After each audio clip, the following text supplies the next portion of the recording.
Hi అందరికీ welcome back to my channel. ఈరోజు వీడియోలో మన అందరి ఫేవరెట్ రెసిపీ పాస్తా ఎలా చేసుకోవాలో చూపించబోతున్నాను. ఈ పాస్తా రెసిపీని అందరూ డిఫరెంట్గా చేస్తూ ఉంటారు కదా. నేను ఈరోజు ఎలా చేస్తానో చూపిస్తారండి. ఈ రెసిపీ కోసం నేను వీట్ స్పైరల్ పాస్తా తీసుకుంటున్నాను.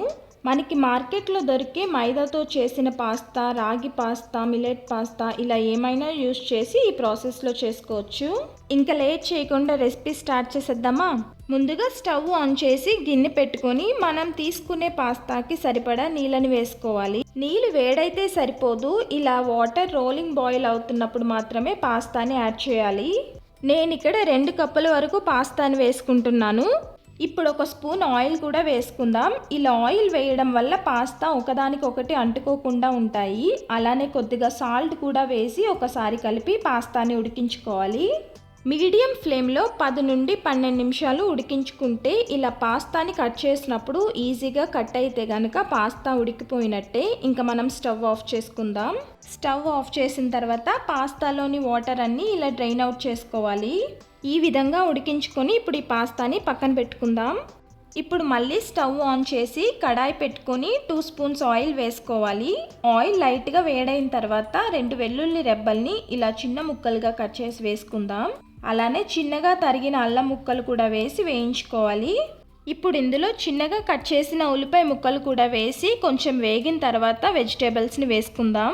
సన్నగా కట్ చేసిన క్యారెట్ ముక్కలు, అలానే టమాటా ముక్కలు. మనం పాస్తాలోకి ఎప్పుడు టమాటాలని కొంచెం ఎక్కువ క్వాంటిటీ తీసుకుంటేనే బాగుంటుంది. అంటే ఒక ఆనియన్ వేసుకుంటే 2 టమాటాలు వేసుకుంటే సరిపోతుంది.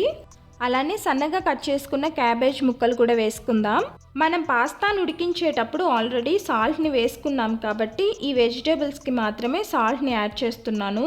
ఈ వెజిటేబుల్సే వేసుకోవాలని ఏం లేదు, మీ దగ్గర ఏ వెజిటేబుల్స్ ఉన్నా కూడా వేసుకోవచ్చు. బీన్స్, క్యాప్సికమ్, బఠానీ ఇలా.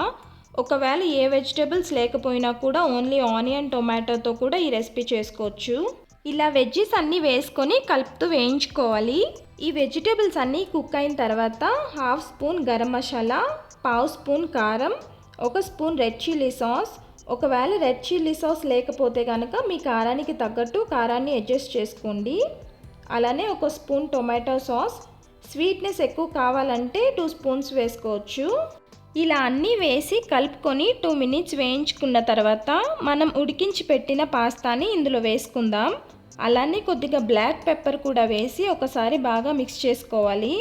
ఇలా అన్నీ కలిసేలా బాగా మిక్స్ చేసుకున్న తర్వాత ఫైనల్గా కొత్తిమీర కానీ కసూరి మేతి కానీ మీ దగ్గర ఏది అవైలబుల్లో ఉంటే అది వేసుకొని ఒకసారి మిక్స్ చేసుకుంటే మన టేస్టీ పాస్తా రెడీ అయిపోయింది.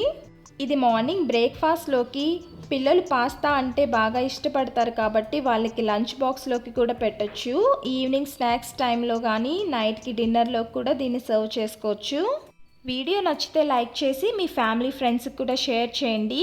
ఈ సింపుల్ టేస్టీ పాస్తా రెసిపీని మీరు కూడా ఇంట్లో ట్రై చేసి ఎలా వచ్చిందో మీ ఫీడ్బ్యాక్ని కామెంట్స్లో షేర్ చేయండి. అలానే ఇలాంటి మంచి రెసిపీస్ కోసం ఛానల్ని సబ్స్క్రైబ్ చేసుకోవడం మర్చిపోవద్దు. Thank you for watching.